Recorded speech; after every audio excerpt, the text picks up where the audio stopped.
Ibinalita ni Mark Heras na self-managed na siya ngayon. Siya ay dating artist ng Sparkle GMA Artist Center, ang talent management arm ng GMA7 na kanyang home network sa loob ng 21 years. Say nito, buti wala na lang ako ng management so hindi na ako sa Sparkle, pahayag ni Mark. Nakadirekta na sa kanya ang mga transaksyon sa kung anumang proyekto o racket. Hindi raw siya naghahanap ng bagong manager. Sa ngayon, parang ine-enjoy ko na walang manager, ani Mark. Sabay hirit ni Mark, tsaka walang binibigyan ng komisyon kasi kailangan lahat sa pamilya mo na.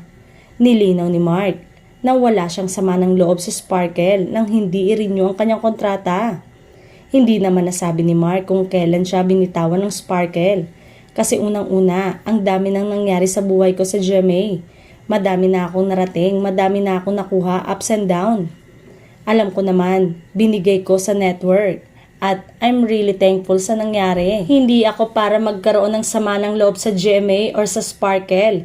Dito ibinahagi rin ni Mark na abala siya ngayon sa out-of-town shows at appearances sa event. Pagdating sa pag-arte, ang sabi ni Mark, naghihintay na lang ako ng bagong soap. Kung ano man yun. And hindi ko naman ine-expect na bibigyan nila ako ng lead role. Hindi naman yun ang racket ko. Noon pa man ay kontento na raw siya sa karir niya at hindi na umaambisyon na umalagwa pa ito. Ang goal ko naman is just to have work na maayos. Kahit papano naman nabibigyan ako ng trabaho and then yung mga racket sa labas. Ibig sabihin nito ay maaari nang mapanood ang aktor sa ibang network gaya ng ABS-CBN at TV5.